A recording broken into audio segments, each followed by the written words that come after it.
barnaamijku waa barnaamijkeennii taariikhda siyaasiga fanaanka iyo dadka caanka ah. Waxaynu maanta ku falanqayn doonaa fanaanka da'da yar ee Nimcaan Hilaac.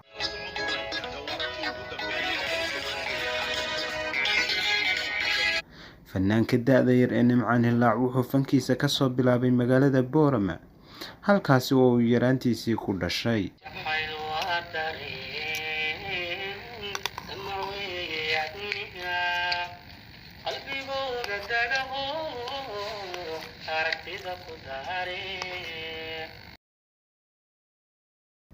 kadib markii uu Hargeysa yimina waxa uu helay dhiirigelin iyo heeso fara badan, kuwaasi oo aad u macaan isla markaana uu ku soo shacabxay. fanaanku waxa uu heeso ka helay abwaanka Xasan Dhuxul Laab Saalax oo ahaa fanaankii soo saaray isla markaana u dhiibay heestii ugu fiicnayd ee uu ku soo shacabxay isla markaana toob ku noqday. fanaanka Nimcaan Hilaac waxa uu dugsigiisii sare iyo kii hooseba ku soo qaatay magaalada Boorama intii uusan ka soo socdaalin ka hor. haddaba fanaanku markii uu yimi magaalada Hargeysa waxa uu ku biiray kooxda Xidigaha Geeska oo markaasi uu yabyabay abwaanka weyn ee Xasan Dhuxul Laab Saalax.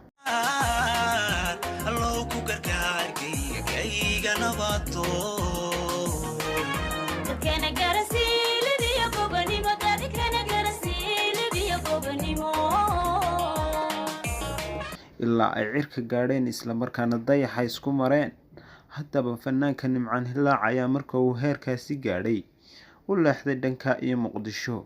haddaba fanaanka oo jooga Suudaan ayay Xidigaha Geesku ku dhawaaqeen inay ka saareen dhammaanba kooxda Xidigaha Geeska. laakiin isbedelada kooxda ku dhacay ka soo horjeedkeeda iyo afkaarta lagu kala duwan yahay waxaa xubinnimadii ku waayey gabadh Hodan Cabdiraxmaan laydhaah fanaanadii Yurub iyo Nimcaan Cabdiraxmaan Xasan iyo nin Yuusuf laydhaah Yuusuf. haddaba isna Nimcaan Hilaac oo la waraystay ayaa sheegay in uu isagu joogay uun meeshii magaca Xidigaha Geeska u ahaa ee Geeska Afrika, isla markaana aanay dhib ku ahayn Xidigaha Geeska iyo kooxdaba, isla markaana uu ilaa intaa ka mid ahaa marka uu geeska marayay. oo meel fogna ma jirnay inta Geeska Afrika ma ku wareegin Xidigaha Geesku magacu ahaa. magacu Xidigaha Geesku ahaa. okay marka Geeskii Afrika Geeskii Afrika magaciinu hanbad ku yar meereysanay. ma fogeynba.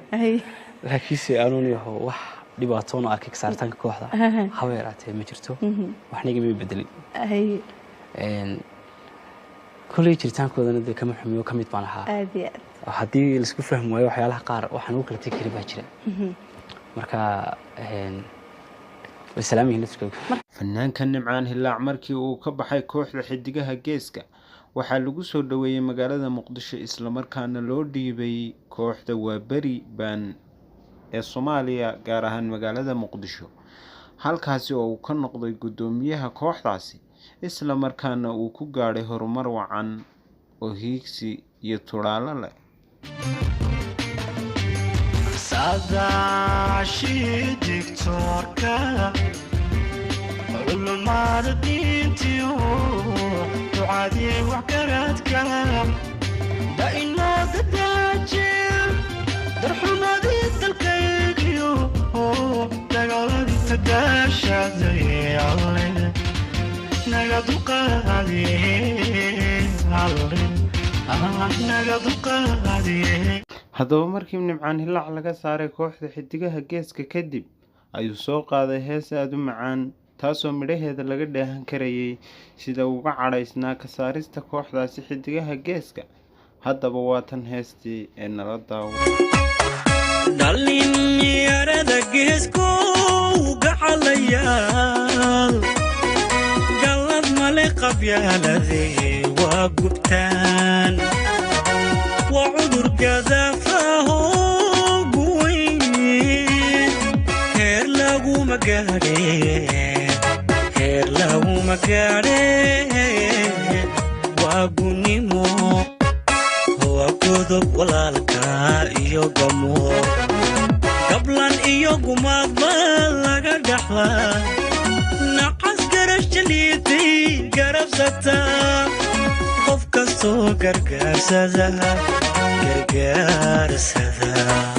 way gabtaa intaasi kadib Nimcaan Hilaac waxa uu dhoofay dalka Mareykanka halkaas oo uu ku tagay fiisa qoys oo ay u soo dirtay xaaskiisa Mareykanka joogta. Haddaba Nimcaan Hilaac oo ayaamihii ugu dambeysay soo qaaday heeso kala duwan ayaa heesihii uu soo qaaday waxaa ka mid ahaa hees magaceedu ahaa Ka Raystay Bukaanadii, taasoo dad badan sas qaadsiisay isla markaana dadka reer Somaliland ay u qaateenba inay Somaliland ku socoto.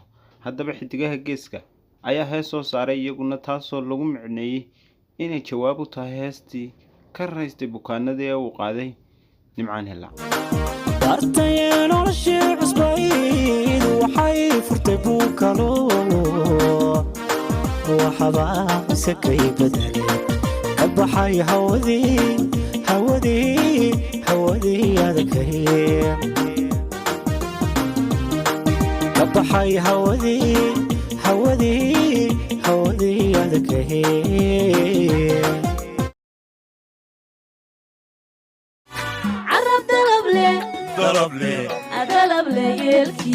meelaal ciidii ka soo noqon cadhayaanay kula tegin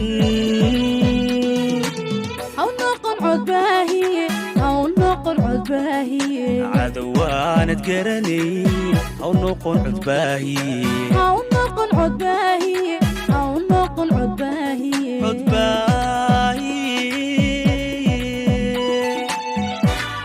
sugan la curiyo qalin lagu cadgoosto lagu fafsho ceeba caqligaagu yuu noqon haydiyaan korayno cilmikaaba loo helin oonay garasho celin karin